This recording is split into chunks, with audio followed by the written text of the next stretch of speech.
Voici le terrain quand on a commencé. C'est un sol argilo-sablonneux qui est hyper compacté, dur comme du béton.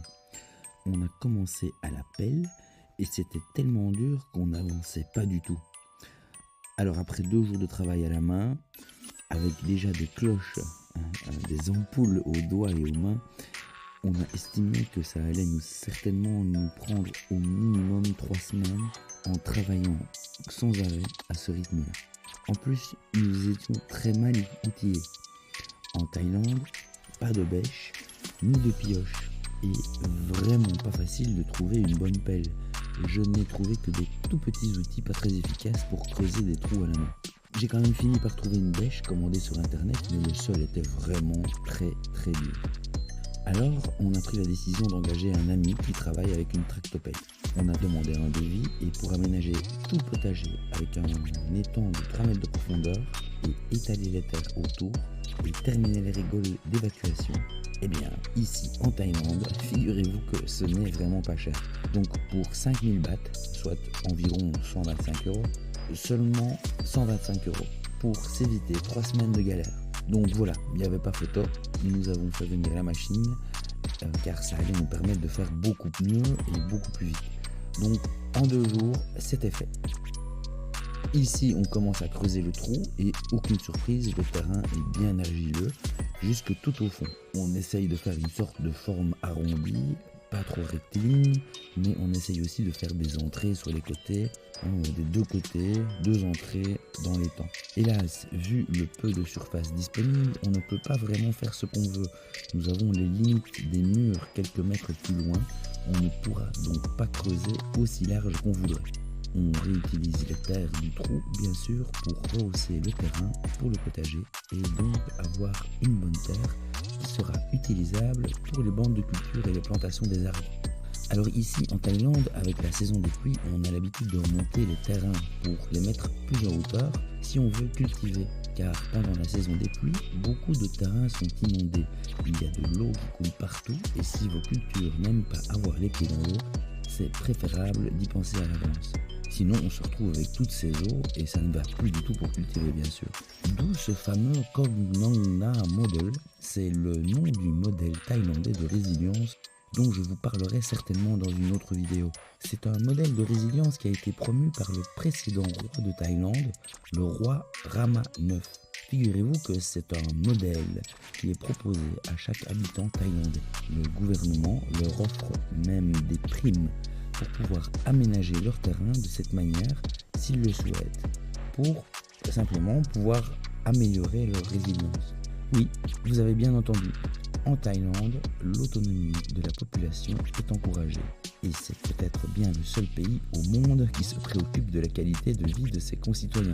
En tout cas, c'est le seul que je connaisse. Le Komnona Model, c'est l'idée de créer un étang ou des étangs pour faire une grosse réserve d'eau pour toute l'année et utiliser les terres du trou pour rehausser le terrain et le cultiver. Tout simplement pour pouvoir être heureux et pour pouvoir donner à manger à toute la famille. Logique, une évidence dans un tel pays où il suffit en effet d'avoir de l'eau pour produire toutes sortes de nourriture. Donc ici, c'est ce que j'ai voulu faire, créer un Komnona Model en miniature. C'était un peu l'idée de départ, c'était de reprendre ces excellentes idées des Thaïlandais pour essayer de faire une jonction, un pont avec notre permaculture, avec leur modèle de résilience. Il y a beaucoup de Thaïlandais qui produisent leur nourriture eux-mêmes ici, et même parfois sur de très petits terrains.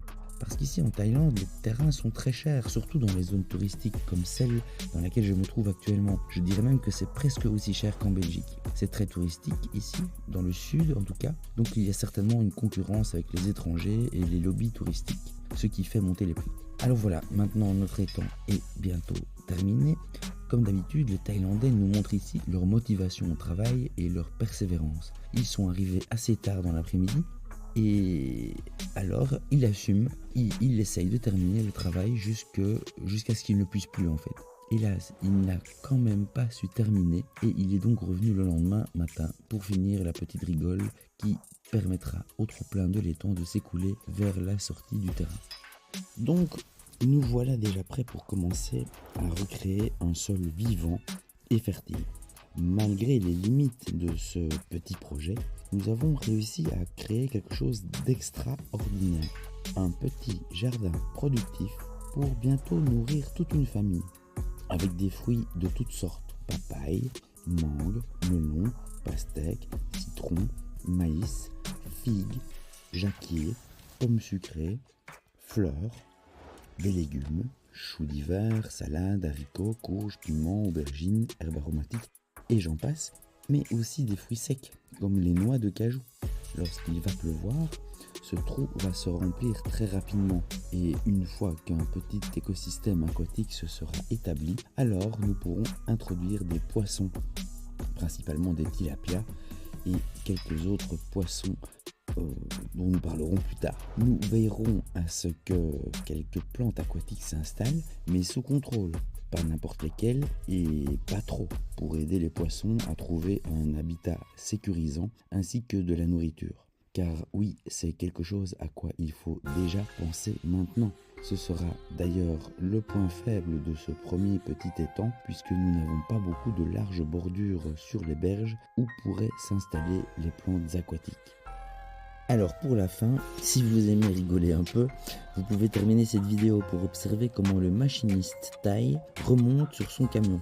Moi perso n'étant pas habitué, cela m'a bien fait rigoler, c'est un peu à l'arrache. C'est d'ailleurs quelque chose que j'apprécie beaucoup ici, c'est cette attitude bon enfant, où on ne se prend pas trop la tête et on trouve des solutions efficaces. Pas toujours très académiques, dirons-nous, mais tant que ça fonctionne, c'est bon, non ? Et c'est une belle façon de vivre, avec peu de barrières et d'interdictions. Il y a beaucoup de liberté ici.